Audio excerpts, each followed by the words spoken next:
Home YouTube channel subscribe பண்ணிக்கலனா உடனே subscribe பண்ணிக்கங்க. பக்கத்துல இருக்க பெல் பட்டனை கிளிக் பண்ணிக்கங்க. அப்பதான் நாங்க போடுற வீடியோஸ் உங்களுக்கு உடனுக்குடனே அப்டேட் ஆகும்.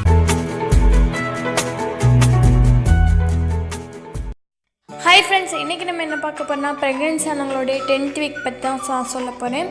அதாவது 10th வீக்கில் வந்து என்னென்ன சிம்டம்ஸ் தெரியும், எப்படி வந்து கரு வந்து எந்த லெவலில் வந்து வளர்ச்சி அடைஞ்சிருக்கு அப்படின்னு தான் நான் உங்களுக்கு சொல்ல போகிறேன்.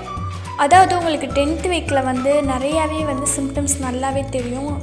மயக்கம், தலைவலி, டயர்டு, இந்த மாதிரி ரொம்ப டயர்டாகவே இருப்பீங்க.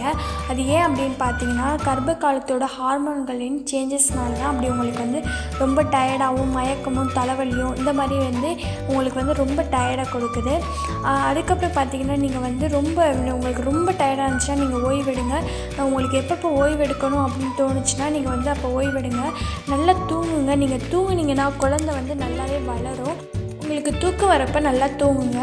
அதுக்கடுத்து பார்த்திங்கன்னா ஹெல்த்தியான ஃபுட்டாக நீங்கள் சாப்பிடுங்க. ஃப்ரூட்ஸு, வெஜிடபிள்ஸ், இந்த மாதிரி ஜூஸ் ஐட்டங்கள் நிறையா சாப்பிடுங்க. அதுக்கப்புறம் வந்து நீங்கள் வந்து எந்த உணவையுமே தவிர்க்காதீங்க.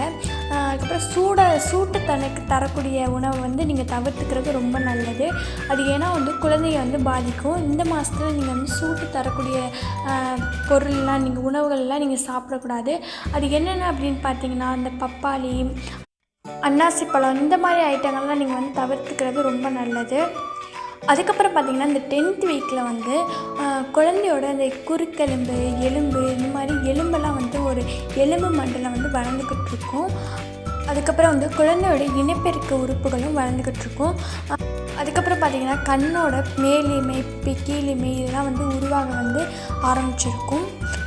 அப்புறம் பார்த்திங்கன்னா மூளையும் வளர ஆரம்பிச்சுக்கிட்டு இருக்கும். மூளையும் குழந்தையோட மூளையும் வளர்ந்துக்கிட்டு இருக்கும். நீங்கள் இந்த மாதிரி நேரத்தில் கொஞ்சம் சேஃபாகவே இருந்துக்கோங்க. ஓகே ஃப்ரெண்ட்ஸ், இந்த வீக்கில் எப்படி இருக்கலாம், என்னென்ன சிம்டம்ஸ் காட்டும், கரு வந்து எந்த லெவலில் வளர்ந்துருக்கு அப்படிலாம் நான் உங்களுக்கு சொன்னேன். அடுத்த வீக்கில் என்னென்ன சிம்டம்ஸ் காட்டி எப்படி இருக்கலாம் அப்படிங்கிறத வந்து அடுத்த வீடியோவில் நான் உங்களுக்கு சொல்கிறேன்.